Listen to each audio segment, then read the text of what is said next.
que ven los muertos antes de fallecer. En la noche de ayer falleció una amiga, alguien muy cercana a mí. Aunque ya tenía sus 80 años, la pérdida se siente como si fuera la de una persona joven. Por eso le he querido dedicar este video el día de hoy. A nuestra amiga la llamaremos Ana. Ana no vivió una vida ajena a lo paranormal. A muy temprana edad perdió a su madre. Ella ya había salido de Cuba con su esposo. Se había ido a España, después de haber dejado atrás su tierra natal, pues su familia fue blanco del gobierno comunista, quien los expropió de todas sus tierras y otras propiedades. La madre de Ana decidió quedarse atrás, pues a una de las hermanas no se le permitía salir de Cuba. Ana siempre contaba que el día que falleció su madre despertó a media madrugada, llorando. Sentía un dolor muy fuerte en el pecho, algo que no tenía explicación. Siempre contaba que su esposo se despertó al escucharla llorar. Le dijo que algo malo había pasado. Sin entenderla, el esposo revisó toda la casa. Se aseguró de que su hija estuviera bien. En realidad, no entendía lo que quería decir su esposa con aquello. En medio de la confusión, sonó el teléfono. Era una de las hermanas informándole que su madre había fallecido. Esta había sido la primera vez con la que no solo había tenido un encuentro cercano con la muerte, pero también había tenido una experiencia paranormal. Pues de alguna forma, esa conexión que tenía con su madre le permitió saber en el momento exacto cuando su madre había dejado este mundo. Tiempo después vino a los Estados Unidos y se estableció aquí en la Florida con su esposo. Poco después, su padre también se reunió con ellos. Y en unos años eran una familia de 6. Al poco tiempo de establecerse en la Florida, compraron una casa. El padre de Ana siempre fue un hombre muy supersticioso, y desde que llegó a aquella casa, dijo que allí había algo raro. Ana lo descontó, pues aunque había tenido aquella pequeña experiencia con su madre, nunca había tenido ningún otro tipo de encuentro paranormal. Ella tampoco era una persona particularmente religiosa. Al poco tiempo de establecerse allí, su padre comenzó a sentirse mal. Los médicos lo diagnosticaron con una enfermedad terminal. Al principio parecía verse bien, pero después cayó en cama. El padre de Ana comenzó a recibir unos visitantes que solamente él veía. Personas de su pasado, personas que habían dejado este mundo hacía ya muchísimos años. Los primeros que vinieron a visitarlo fueron sus propios padres. Él contaba cómo había visto a sus padres, clarito, estaban frente a él, que habían venido hasta su habitación. Pero lo curioso era que no le habían dicho nada, solamente estaban allí, mirándolo. Pero contaba que la sola presencia de ellos lo llenó de paz. Después lo vino a visitar un hermano, que también había fallecido hacía muchísimos años. Con este se habló. El hermano le preguntó cómo estaba la familia, cómo se sentía. El hermano le dijo que no se preocupara, que pronto todo aquello iba a terminar. Para Ana y los otros familiares, aquello probablemente eran las visiones provocadas por los mismos medicamentos. La noche antes de la muerte de su padre, el viejo aseguró haber soñado con Alba, con su esposa, con la madre de Ana. Contaba con lujo de detalles cómo había sido su encuentro. Su esposa le dijo que ya lo había venido a buscar, que mejor era dejar todo aquel dolor atrás. Alba también dejó un mensaje para sus hijas, especialmente para Ana. Le dijo que las niñas estaban muy bonitas, que ella siempre las veía. Después que el padre dio estos mensajes, expiró y cruzó al otro lado. Al poco tiempo, Hilda, la hija mayor de Ana, comenzó a experimentar extraños sucesos en la propiedad. Veía como una señora, toda de blanco, que caminaba por el patio de la casa y se paraba en la cerca que daba a la casa de la vecina. Hilda estaba convencida que era la madre de esa misma vecina. La señora había fallecido ya hacía un tiempo atrás. Ella nunca llegó a verle rostro, pero llevaba puesta la misma bata con la que siempre se sentaba en el portal de la casa. Hilda decía que la señora deambulaba por el jardín y después se paraba frente a la casa de la vecina y allí se quedaba mirando. Hilda le contó a las hermanas, quienes al principio pensaron que era una broma y no le creyeron. Pero una mañana la hija menor de Ana se había quedado en casa, pues la noche anterior se la había pasado con fiebre. Por esto mismo había decidido no ir a la escuela. Además, si había contraído gripe o algún tipo de enfermedad, lo contagiaría a los demás. Así que la madre la dejó en casa. La hija menor tendría unos 14 o 15 años cuando le sucedió esto.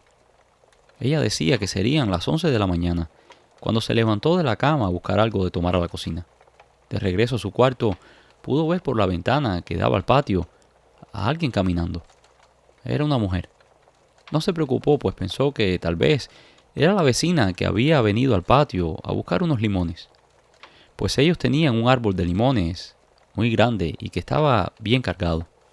Cuando llegó a su habitación, que también tenía una ventana que daba al patio, pudo ver con claridad que era una señora mayor, que no era la vecina, pues la vecina no tenía los cabellos blancos y tenía un caminar mucho más ágil que aquella señora.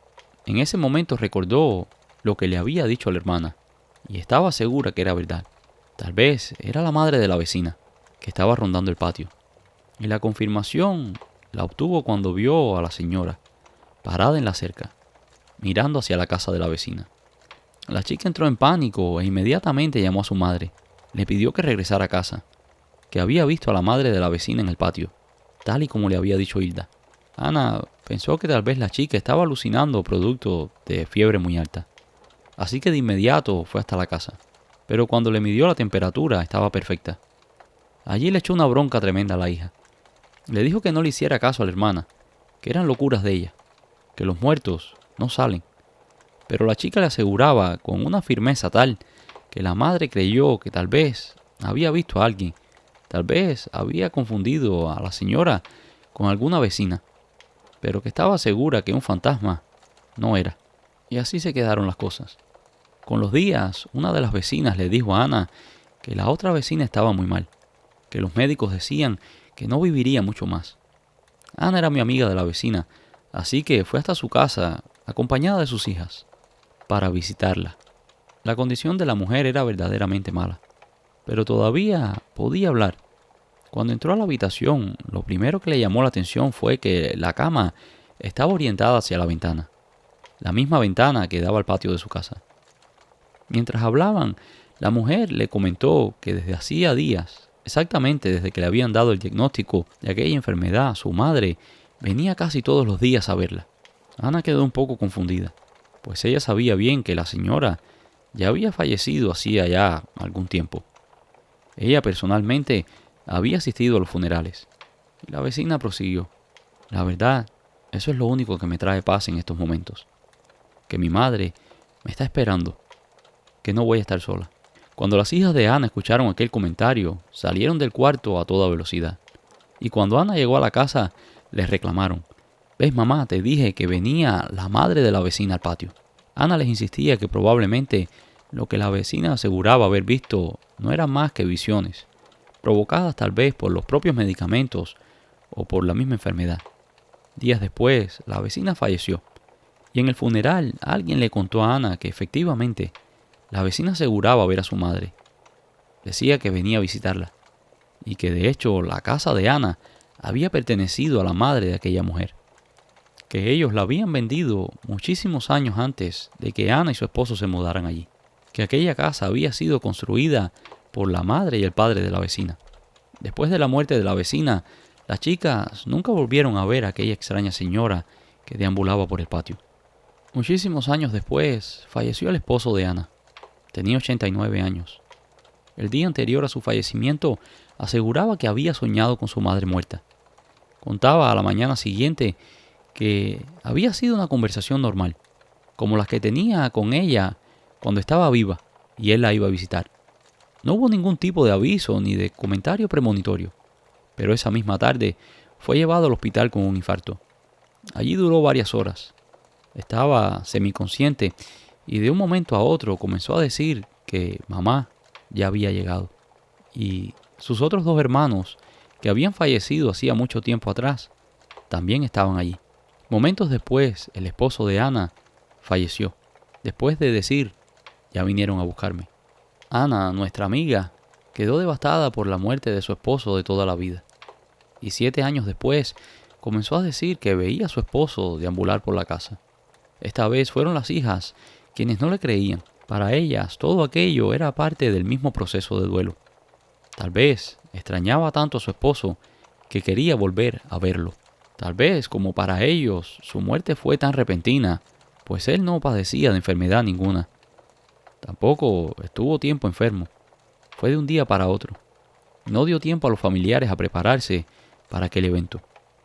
El caso es que, días después de haber comentado que había visto a su esposo fallecido caminar por la casa, ella también falleció. Falleció en la madrugada del 9 de marzo del 2024. Incontables son las personas que han dado testimonio que sus familiares, en el lecho de muerte, han visto a sus familiares difuntos. Uno de ellos fue uno de mis abuelos, quien también falleció a la edad de 93 años. Los días antes de su muerte, mi abuelo aseguraba que su madre, que había fallecido cuando él tenía 4 años, estaba en la habitación y que había venido a buscarlo. Lo interesante de esto es que mi abuelo no tenía fotos de su madre. Como dije, murió cuando él tenía 4 años y en aquellos años no existían fotografías ni este tipo de cosas.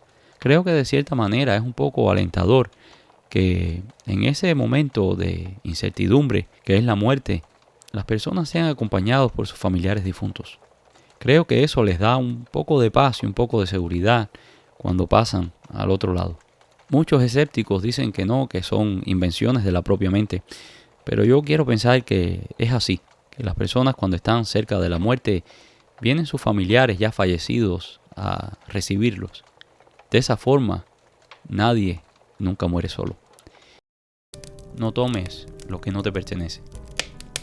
Mike tenía 18 años y nunca fue muy aventajado en la escuela. Él era buen hijo, era buen chico, era dedicado, nunca se metía en problemas, pero la escuela no se le daba muy bien. Cuando se graduó de high school, hizo algunos trabajos, pero nada formal. Hasta que un día encontró un anuncio en un periódico donde estaban buscando personal para una compañía de limpieza. Pero no era una compañía normal. Era una compañía de limpieza que se dedicaba a sanear escenas de crimen, residencias donde habían muerto personas y otros tipos de limpiezas más especializadas que envolvían todo lo que tenía que ver con fluidos corporales. Después de pasar un curso, lo asignaron a un team de 3 personas. El primer trabajo que le asignaron fue en una hacienda a las afueras del pueblo. Una persona había fallecido en la casa y la habían encontrado un mes después. El día anterior, la funeraria había recogido el cuerpo y la policía ya había liberado la propiedad. La hija de la señora había contactado a la compañía para que limpiaran la casa.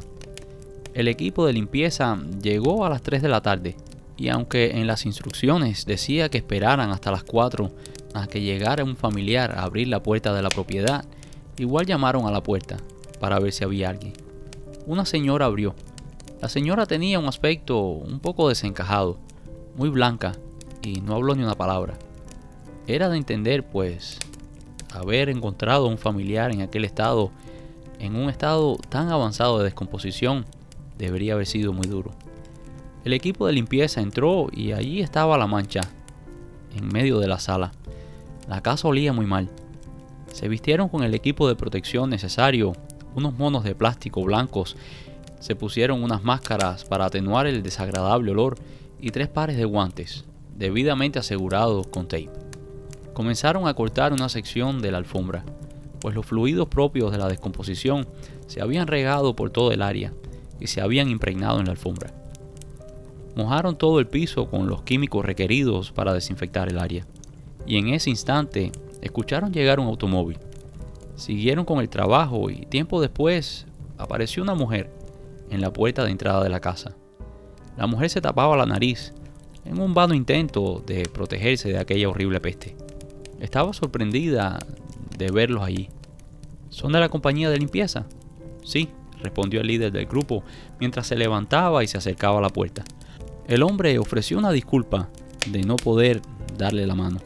La mujer, curiosa, preguntó cómo habían entrado y el hombre le explicó que una señora mayor le había abierto la puerta. La mujer lo miró un poco incrédula. Aquí no hay nadie más. Cuando el líder del grupo comenzó a describir la persona que había abierto la puerta, la mujer palideció. Y si antes no tenía intenciones de entrar a la casa, ahora menos. Le dijo que en cuanto terminaran, que solo cerraran la puerta y se fueran. Pero antes de irse, dudó y les hizo una oferta. Les dijo que si querían ganarse un dinero extra, que sacaran todos los muebles de la casa, que lo tiraran todo a la basura. Ella no quería nada de aquella casa. Solo quería limpiarla y dejarla lo mejor posible para venderla. La casa había pertenecido a su madre, la mujer que había fallecido, y la verdad nunca tuvieron una buena relación. No habían buenas memorias en aquella casa. La mujer se fue. El líder del grupo le ofreció a los chicos que si querían hacer el dinero extra, que recogerían todo y que lo tirarían a la basura. Los chicos aceptaron, y mientras trabajaban podían escuchar a alguien en el piso de arriba. Los chicos se preguntaban cómo era que aquella señora resistía aquel olor.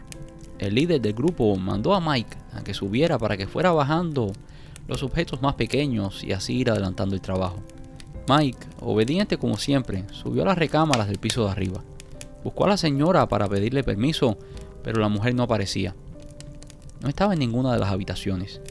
El chico comenzó a quitar los cuadros de las paredes. Comenzó a bajarlos y los dejó allí, en el jardín, donde habían puesto una especie de contenedor para colectar la basura.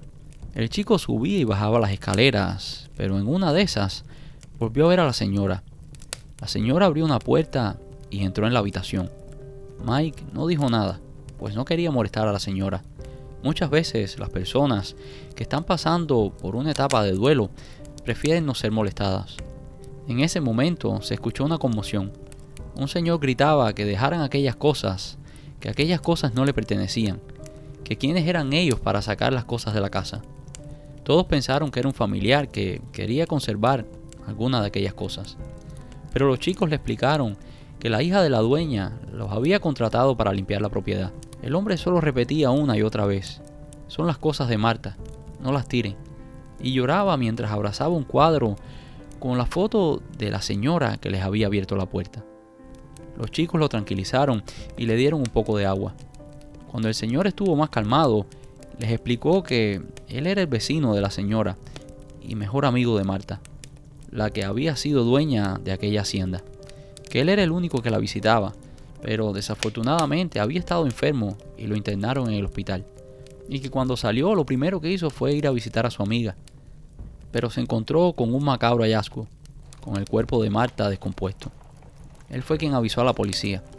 Cuando ya se había calmado, se disculpó y nos pidió que si, por favor, le podíamos dejar que se quedara con el retrato de Marta. Todos se quedaron confundidos. La mujer en la foto era quien nos había abierto la puerta. Era la difunta. Los chicos se pusieron alerta, pero el líder los tranquilizó haciendo una seña como que el señor no estaba bien de la cabeza.